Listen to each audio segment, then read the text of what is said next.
This is Tom Blanc, and today I'm going over all the creams, all the devices, the stretch splints, the massage units, how to cure your plantar fasciitis reliably in 1 week. We're giving you all the best tips, researched back, and we're starting now. So this is your plantar fascia down here. These ligaments right here, when you land on your foot, oh, they're falling apart, but it stretches and turns. Two things cause it pain. When you're tight throughout your lower back, your glutes, your hamstrings, your knees, your calf muscles. You overload those muscles, they gradually get more bruised up, more beat up. There's a lot of tricks to curing it in 1 week. We can get you a lot of relief in 1 week, pretty much for sure. For example, if I injected you right now, you would feel a million times better. It would help you a lot, but it wouldn't get you all the way better. Now, what I tell patients is you get a big boost the first time you come see me or with these tips and tricks that you're gonna see today. But to fix it permanently and long term, the best you can hope for is about 25% improvement the first month, about 50% improvement the second month, and then the third month, you're pretty much starting to get cured. If we do an x-ray or an ultrasound of plantar fascia, it should be about 4 millimeters thick. You develop microscopic tears, ruptures, potential heel spurs, damage to that ligament where it's now 8 to 10 millimeters thick or more. The nerves can get impinged, you could get stress fractures, you could develop nerve pain. Now all of this you could make feel better, and we're gonna talk about stuff right now that's gonna get it better. But long term, you have to get an evaluation to see why you're overloading, damaging, and beating up that area. Number one tip is good insoles with the proper shoes. I have guides down below. Getting the proper insole, you can get a gel pad that cushions it. You could get an insole that prevents your feet from turning out. It prevents your ligaments from stretching. That also have built-in gel pads. That is the best of both worlds. And then number three, you can get a great pair of shoes that essentially holds your ankle straight, prevents your knee from buckling in, and your feet from bending out. For most people, I have a lot of different insoles in my clinic. They usually come in, they say, hey, I hate inserts, they didn't help me. And I say, hey, don't worry, let me give you a pair. If you don't like it, you don't need to take it. Virtually 90+% of the time, people are like, hey, this is the best thing that ever happened to me. And the answer to that is, it's the proper fitting insole for their shoe. It depends a lot on the shoe.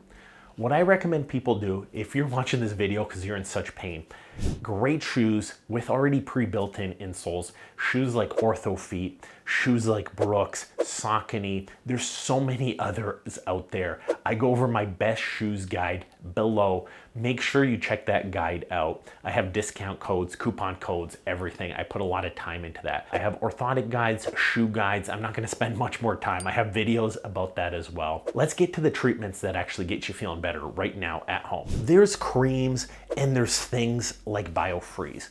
So there are pain relieving creams. So things like Voltaren, things like BioFreeze, putting those on your heel right away, you're gonna start to feel a whole lot better. You could go out to your corner store right now, pick some up. Pretty much every grocery store, corner store has those. Studies are actually pretty good. The pain relief is pretty good. Number two, you could do anti-inflammatories. Anti-inflammatories are also known as NSAIDs, which are things like ibuprofen, Aleve, Motrin, naproxen, indomethacin. There's a lot out there.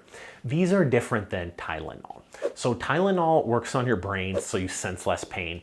Anti-inflammatories actually decrease the swelling.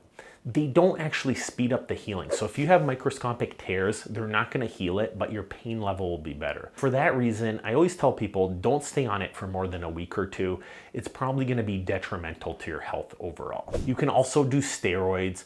So there's oral steroids, but again, these are like stronger versions of anti-inflammatories. Same long-term problems, they don't actually heal it. Or you could get an injection. Somebody comes into clinic and they're like, hey, I just need relief. I need to get back to work or my business is gonna collapse or I have to go on this vacation. An injection makes a lot of sense. Injection is really good because it's pretty much guaranteed to get rid of your pain, but it has all the downsides of not actually healing anything. So the problem is if you keep just getting injections, you're gonna eventually rupture or damage your ligament.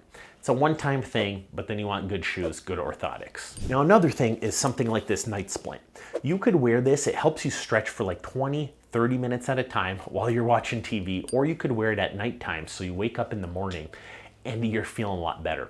This thing works by essentially making your calf muscle and your plantar fascia looser so it doesn't damage as much when you stand on it. You could also use braces like this, so they hold your ankle straighter just like the Orthotics do to prevent your feet from turning out. This is actually a little bit stronger, and you could get it as part of a compression brace with straps, so you can get the best of both worlds: compression, pain relief, and stability. So that's a great option. I link all my favorites down below. Physical therapy. You could get a physical therapist. They could massage, ice, ultrasound, all that kind of thing. In clinic, one thing I love to do is shockwave therapy.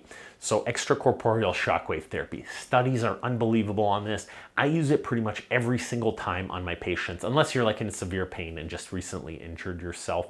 What I do ahead of time is I use an ultrasound to measure how thick and damaged your plantar fascia is. So we set a baseline, but right away that shockwave therapy makes a big difference in getting people better. Time off work. If you're running, if you're standing on concrete all day, sometimes a sit-down job, sometimes swimming, sometimes a different form of exercise can make all the difference. Remember, your plantar fascia has tears on it. You're not going to exercise tears or breaks away.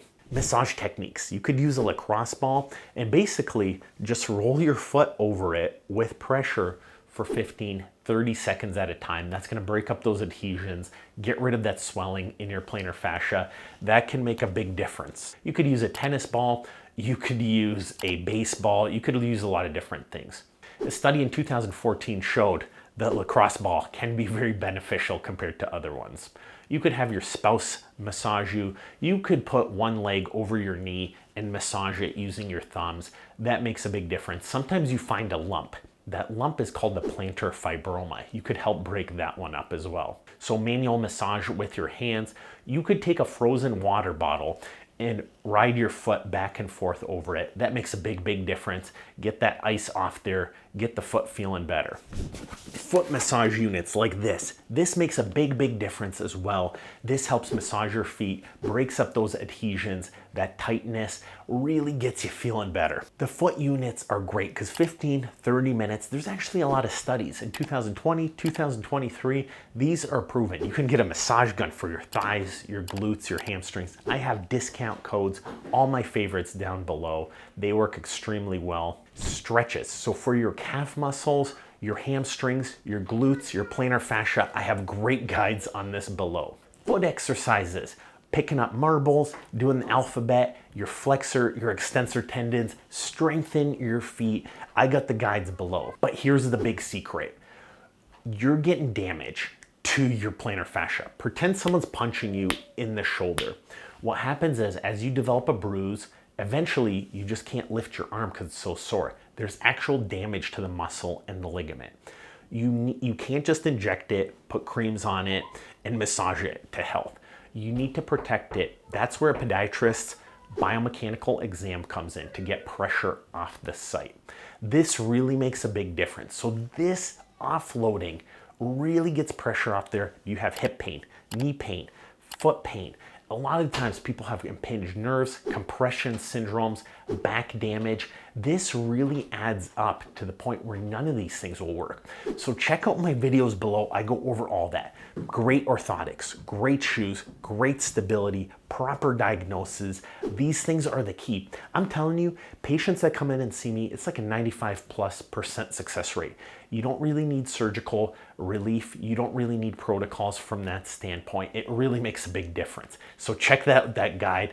We got the plantar fascia hub for you below.